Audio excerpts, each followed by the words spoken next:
Hi, I'm Chike Coleman. This is Real Reviews, the Cinematic Underground, the show where we talk about movies, sometimes TV and sometimes other stuff. I'm Chike Coleman from the Wheelchair Watcher. That's Chuck Kaplinsky from the Illinois Times. And today we're going to be talking about two films and a Netflix special that recently occurred. Chuck, I know you haven't seen the Netflix special, so I'm going to try and keep it spoiler-free on that. Yeah, thanks for keeping me in the loop on that. Appreciate it. Yeah, sorry about that. I know we had the conversation last night. But you didn't even mention that. I know, that's my fault. Okay, So this week... Whatever. Yeah, I'll make it up to you someday. I still owe you chili dogs. You sure do. So this week we're going to talk about two really interesting and unique films.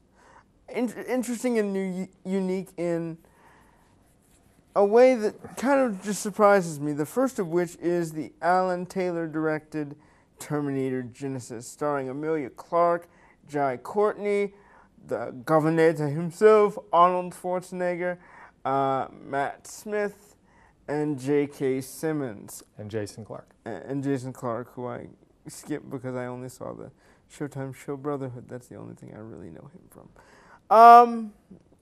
So, Terminator Genisys surrounds the idea that, yet again, John Connor is trying to stop Skynet and go back to 1984 to save his mother, Sarah Connor. And when they're coming up with the ultimate volunteer to stop Skynet, because they're thinking if we go back and we protect Mom, then Judgment Day doesn't need to happen. So John Connor sends Kyle Reese back to 1984, just as something horrible happens that's been broadcast all over the trailers, and we see John go on this adventure with Sarah to stop Skynet that has now assumed a different form called Genisys, which is an all-app program for your entire life, which really kind of controls all the daily functions of electronics in the day and general. It's Apple. Everybody, it's Apple. It's Apple. Okay. Or it's what Apple wants to be. It's what Apple wants to be. What Apple will be. In terms of having your entire life on one machine transferred to the cell phone, transferred to whatever device you choose to use, and that Skynet in wolf in sheep's clothing, so to speak. I have a lot of problems with this film, so I don't really know where to start other than to say I don't mind the initial time jump to 1984, and I don't mind the time jump to 2017, and I don't mind the conceit that Skynet is now an entire all-app program that controls your life. But the acting and the performances, specifically by Emilia Clarke and Jai Courtney, I didn't buy it at all. Like, Emilia Clarke's version of Sarah Connor came off as a very whiny teenager when she's supposed to be in her mid-20s. That's an issue for me.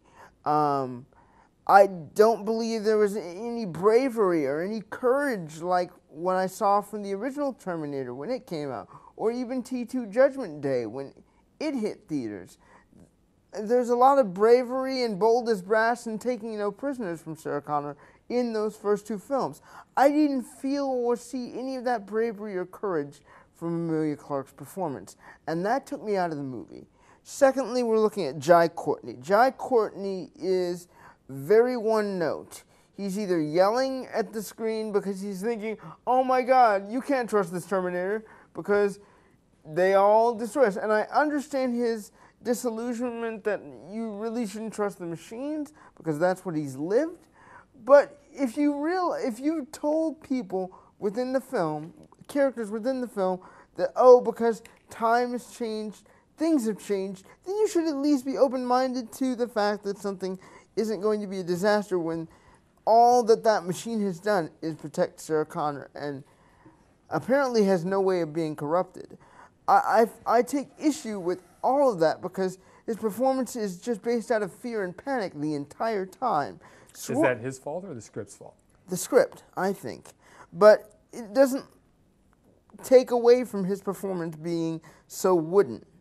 It's very one note. You really don't get any dimension to that character, even when he's communicating or remembering things from his younger self. You don't feel any emotion from any of that, I don't believe, when watching this film. This is one of those films where it only works, in my opinion, if you shut your brain off. If your brain is not functioning to try and look at all the angles of what this film is supposed to be, then you're going to be fine. But if you're actually looking at it as a fan of the Terminator franchise, you're going to be sorely disappointed. Specifically because the conceit involving Jason Clarke's John Connor has been revealed over every TV spot humanly possible, so that there really are no surprises in this film. I wanted to be shocked. I wanted to be illuminated into how humanity works in this post-apocalyptic future. I wanted to be illuminated into what Sarah cared about. I wanted to see what Kyle Reese cared about. Really what you got Kyle Reese for is him fawning over a picture of Sarah Connor. That's his whole emotional range of usefulness. And I just didn't buy the film. And it's the second poor film I've seen from director Alan Taylor after having a string of good episodes of Game of Thrones. The previous film he directed before this is Thor: The Dark World, and I just feel the film didn't work. Chuck, what did you think of Terminator Genisys? First off, I think Thor: The Dark World is underrated. I like that movie. I was just looking up the grosses for Terminator Genisys to see if we were going to get another one. I know the plan is to make 2 more before the characters revert back. The rights to the characters revert back to James Cameron in 2019. Worldwide, it's cracked 174 million. And it's going to have to do much better than that if we're going to get another one of these. Because I think the budget was 150 million, and that was before advertising. It hasn't cracked the 60 million mark here, so foreign markets are going to be key to the success of this film. I agree with a lot of what you said, surprisingly. The girl just doesn't have the edge. There's a hard edge to Linda Hamilton in the Sarah Connor role that she doesn't have. And Jai Courtney, he just doesn't have it either. And I've never been impressed with him. His whole career, I think, has been based on his physical presence. You know, he's good looking, he's got a great body, he's strong, and that's how he gets most of his parts. I think he's in the upcoming Suicide Squad film, if I remember correctly. Yeah. I wrote in my review that I got the impression that these two are in grown-up clothes running around their backyard playing Terminator. That's what I saw every time I saw them. As with you, they didn't fit the roles. I thought Jason Clarke did a fine job. And I think there's the difference between acting. He's a good actor. I've seen him in other things before, Zero Dark 30, and a few other things. And he was able to make something out of his character despite having the big surprise undercut, as you said. The one time jump you didn't mention that I liked was when it's revealed that there was actually a time jump before 1984, which screws up the entire mythology and recasts the relationship between the Terminator and Sarah. If you had to come up with a new idea, I think they could have done much worse. And I kind of like that relationship that has formed between them. I do too. But for me, the whole show is Schwarzenegger. This is a part that he was born to play. A lot of people say, well, he's not really acting, he's just standing there. And I've always contended, no, there's much more going on there than there really is. There is. Especially here, because you see him struggling, this machine struggling to understand humanity that he's been stuck with for a long time, much longer than in any of the other Terminator films. And him understanding what human emotion and human interaction is, but not able to replicate that, I found very touching at times. Yeah. He brings a poignancy to that as he's struggling with this. I know what it is, but I can't feel it. Yeah, and the age and the age thing is the smartest thing they did with the film. It's wonderful, yeah. We first see him and he's in his 40s, and then we see him again and he's in his 60s. Which I like, because I think they used Schwarzenegger for both pieces. Exactly. They use him exactly as they were supposed to. And the fact that he's starting to break down, I liked. You know, the machine, it doesn't have an infinite life. There starts to be problems with it. That was the best part of the film to me. I mean, we've seen all these other things before. The action stuff we've seen before. The convoluted timelines we've seen before. For me, he was the whole show. And that's not quite enough. Yeah. I like the ending. I mean, I thought the ending I thought was clever enough to justify another movie. That's just me, because I like the Schwarzenegger character, and what happens to him at the end, I want to see where they go with it. I want to understand. We're gonna have to talk off camera about that, because that last bit is the bit I'm still trying to grasp. Like, why? That was the most easiest thing to understand. No, I mean, I don't get how in the world. I mean, we saw what happened at the end of the film with him, and after he finished fighting the Right, yeah. Jason Clarke's character. But how did he get the new form? Because he went into the vat of the stuff. Oh, see, that wasn't. I didn't see that as well as I thought I did. Yeah, we'll talk then. Okay. Not what I was hoping. I think on par with Rise of the Machines, Part 3. Okay. Definitely not Salvation. Thank goodness. Yeah, thank goodness for that. And I love how they didn't mention that at all. Yeah, I was doesn't exist. There's your alternate timeline, one that's so alternate no one knows about it. Thank God. J.K. Simmons actually also was quite good. He was good, and if there was anything, I wanted more of him. This guy who has all this bad timing. And that I thought was pretty clever. Yeah. When we find out who he is and how it relates back, oh, that was sharp. I wanted more of him. And I also wanted more of Dyson. They mentioned him, but they didn't really utilize that. And I'm like, but this guy is a really good actor. He's the key, and he's the key, and he's the key to why this... How we progress. So, yeah, that was another problem I had. And I had one more, and it's sticking in the back of my head, which is, who sent back the Terminator in the first place to 1974? They never answer that. And why the heck do you use Matt Smith in the role that he's used for? I think because they're planning 2 more films, and I would imagine he's going to have an expanded role if these movies ever get made. That's the only thing I can come up with. I just felt like that was a waste, though. But I think that's a question that you could answer then in the next film if they make it, as to who sent him back. True. Even further, because that was the thing that kind of nagged at me too. And if you stop Skynet, then where the heck does the story go? Yeah. Because everything else follows course after that. Right. So in the end, I can't even say it's good because the performances bothered me so much. I'm going to give it a 2 out of 5. Yeah, it was okay.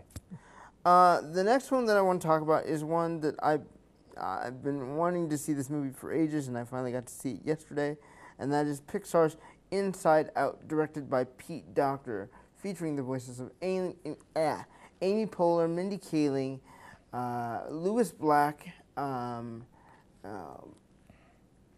Phyllis Smith from The Phyllis Office. Smith, and not John Hader, Bill Hader. Bill Hader, yeah.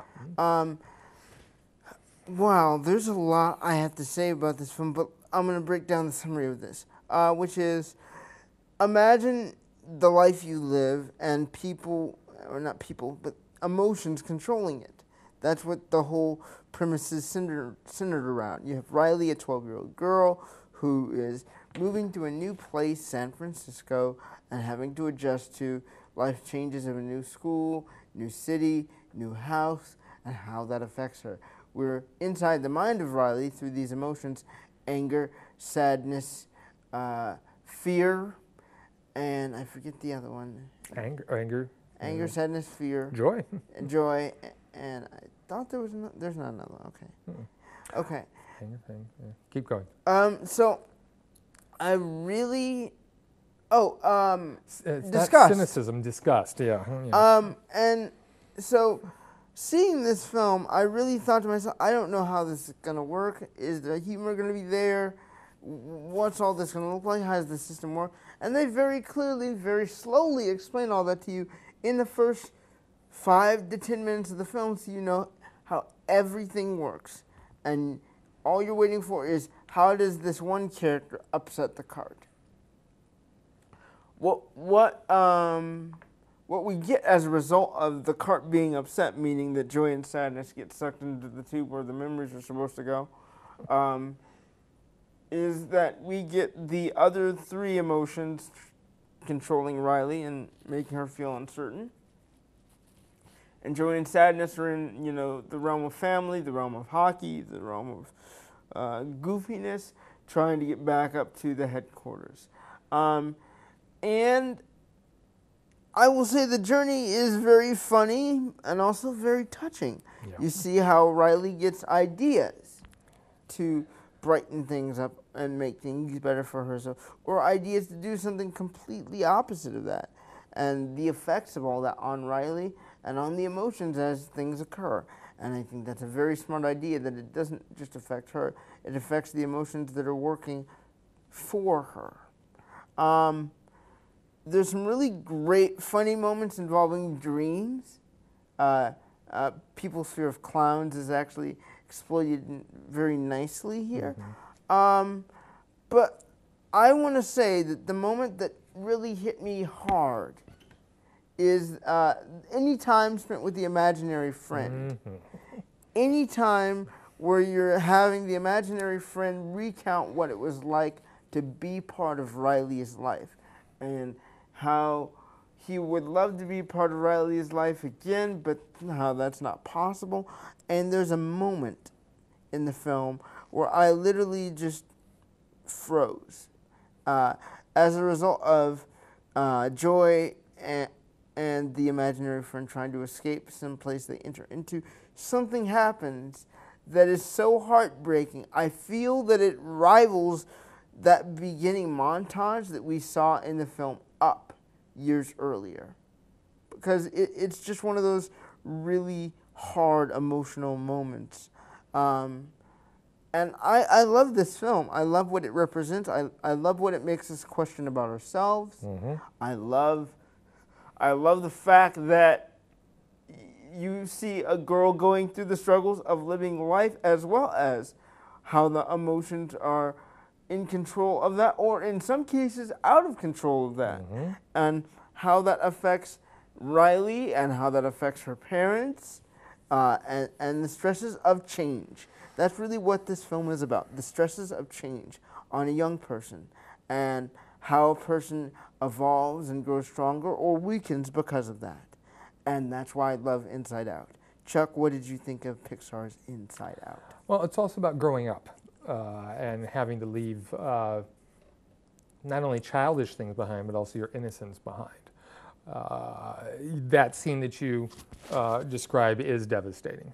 I thought it was quite moving, and I'd be lying if I didn't say I didn't shed a tear or two. I almost did. And I think that it's a moment that has more impact on you the older you are, because you crave that more. You crave that ability to imagine and well, not only that, but you mentioned these separate worlds that are in her brain, and there's this one world, I think it's called Goofiness or Goofy Land or something, where you just you just, and how that is destroyed, and friendship because of these experiences she's having because of growing up, because you come to realize the world, or in her case, start to realize the world for what it is, that it's not always fun and games, that it's not always fair, it's not always a happy place. And this is just a great transitional film. If you're looking at that, I don't know about the filmmakers' personal lives. I'm guessing some of them must have teenage daughters, because they key in perfectly on the mercurial way emotions run. You know, in teenagers especially. I mean, you're this and you're that in an instant. You know, and it changes in an instant. And I thought that was just, it's such an incredibly smart film. It is. And I think it's an instant classic, because this is one you're going to be able to watch again and again and again. The older you get and the older your kids get, because as you say, you come to realize things about yourself watching it, and that's the hallmark of any great work of art. It's, I don't use this phrase very often, but it's a very universal story. No doubt about it. No doubt about it. Everyone can relate to this, and that's part of its genius. Yeah. You know, and it reminds me of the great Disney films, and also some of the great Pixar films, in that it's not just a kid's film. It deals with adult concerns as well. It has that emotional subtext that, as you point out, everyone relates to. And the music is just spectacular. They're reusing the same theme over and over again. But whenever they do, you kind of feel it. And it's colored by the different emotion that's in charge Right. of whatever's going on. And I like the fact it didn't sugarcoat things. You know, that joy is the predominant emotion, but comes to realize, and everyone comes to realize that, you know what, you have to have a little sadness in there too. Yeah. Just to have your feet firmly on the ground. And that the sadness can lead to joy. To other things, yes. You can't really appreciate the one if you don't have the other. Yeah. Yeah, it didn't sugarcoat that, and I, you know, thumbs up to that, because, you know, the option must have been to go that route. Yeah, and Joy was a bit of a control freak, and you saw No doubt. how, you know, Joy monopolized pretty much the other emotions. And she learns that she has to let go of that control. Yeah. And she learns that there can be a combination of emotions rather than just one. Exactly. Which is an amazing thing. Yeah, one of the best films I've seen this year. Really great. It'll probably be in my top 10 somewhere. Very possible. The third and final thing that I wanted to talk about is something you haven't seen yet, but I'm going to urge you to see it. I like this guy. I will watch it. It is Chris Tucker's long-awaited return to stand-up, the only time I had ever seen his stand-up previous to last night, as Netflix released Chris Tucker Live on July 10th, was in 1995 when he was part of Def Comedy Jam, a program created by Russell Simmons. Chris Tucker Live basically takes a slice of life route through Chris Tucker's life. He covers family and dating and how all that has affected his life and the funny stories he has related to that. He has a very hilarious, I would say, 5-minute segment covering his time with Michael Jackson and his experience on that music video and spending time in Neverland, which is quite hilarious. Chris Tucker has always been one of those performers to me that's been undersold by Hollywood. You look at his body of work, Friday, The Fifth Element, the Rush Hour films. I feel like he has never truly been appreciated for his comedic abilities because they're used to him being the loud, crazy African-American guy. But here you see a lot of depth to the kinds of things he experienced as he got more and more famous, and things he did in childhood that led to him pursuing comedy, which I really like. Yes, Chuck? Well, one of the things I've always gotten the impression is that he doesn't want to make movies, that he wants to stay out of the limelight. I don't know how many times I've heard him connected with a film and then all of a sudden he's not. Does he address any of that as far as his wanting to maybe work but keep things private? He does, but it's a one-joke thing because he says, you know, people are always asking me to do a Fourth Friday movie, and I'm like, no, Ice Cube didn't pay me for the first one. So I think he slightly sort of acknowledges the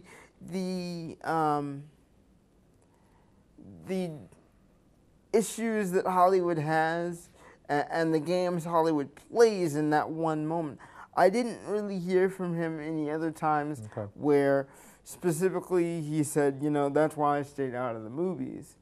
But I'm really curious because he doesn't really address this, what made him want to do a Netflix special, because I mean, I know he had a point where he was bankrupt at some point, but he had been slowly kind of edging back into the film world because he was in Silver Linings Playbook, where he was great.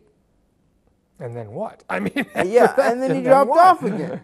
So it's very bizarre for me because I'm trying to figure out what the joy or happiness is in this for him. Well, I felt that one of the smart things about him is that he's kept himself out of the limelight. You know, you really don't read much about him, and so he could surprise you with certain things. So I'm always curious as to why hasn't he made more films. I'm looking up some other things on his. Oh, he was in Jackie Brown. I forgot about that. Yeah. Brief role.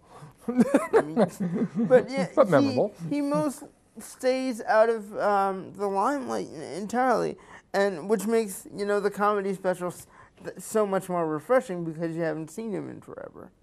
Yeah, he's down for House Party 3, which would be a bit part. Bit part, yeah. Friday. Panther, movie about the Black Panther movement, he has a bit part there. Dead Presidents, forgot he was there. Fifth Element. Money Talks, I forgot. Awful film with Charlie Sheen. Yeah. Jackie Brown, Rush Hour 2, Rush Hour 3, and Silver Linings Playbook. So he had a credit 98, 2001, 2007, and then 2012. So you're talking 5 years between projects. Yeah. So I've always been curious about that. I think it was, I had heard, because I think they did a documentary on him, is that he was trying to get religiously healthy. Okay. I remember seeing something on that at some point. It says that he is filming a film right now directed by Ong Lee. Ooh. Billy Lynn's Long Halftime Walk with Kristen Stewart, Vin Diesel, Garrett Hedlund, Steve Martin, Tim Blake Nelson. It is about an infantryman recounts the final hours before he and his fellow soldiers return to Iraq. The other thing that I know that Chris Tucker has been long linked to, but they've never gotten out of off the ground, is a Sinatra pick. As Sammy Davis. As Sammy Davis. I think there was 2 Sinatra picks. One was him as Sammy Davis, and the other one was him as a limo driver for Sinatra. For Sinatra, I did hear about that too. And those projects have just been in the dark for the longest time. And I remember hearing about him in which he was going to play the president. Yeah. And that was years ago, and that's never been done. So that's a guy I would really love to read a biography of. Yeah. Just to see what's going on. I would agree. 2 more final pieces of information. This week we lost a very gifted actor, Omar Sharif. And I forget how to say I always get stuck saying the film the wrong way. I'm going to try it though. Dr. Zhivago. Close enough. Okay. I saw this film a long time ago, like 10 years ago, and I loved it, and I specifically loved it for Omar Sharif's character. Very gifted actor from that film, as far as I could tell. I haven't seen any of his other work. You might be able to speak to that more than I can. Well, much of his work was Indian film. I went back over his filmography yesterday when his death was announced. He was also had a key supporting role in Lawrence of Arabia, same director, David Lean, as Dr. Zhivago. But I did not realize how extensive his work was in India. Those are the only really 2 things I was familiar with. This week, I'm sorry, there was an announcement made in terms of Star Wars as well that I thought was fantastically interesting. The next other solo project that I want to do for Star Wars is a new Han Solo film directed by Chris Miller and Phil Lord. So that should be very interesting. Yep. Chuck, is there any other news you think you want to cover? No, that should do it. Chuck, you and I are going to be off for a few weeks while you take vacation and I catch up on reviewing as many films as possible. But we should be back, at the beginning of August? I guess. I think so. Okay. So until then, I'm Chike Coleman from The Wheelchair Watcher. That's Chuck Kaplinsky from the Illinois Times. You can check out his reviews on theillinoistimes.com. And we will see you in a few weeks. Bye, everybody.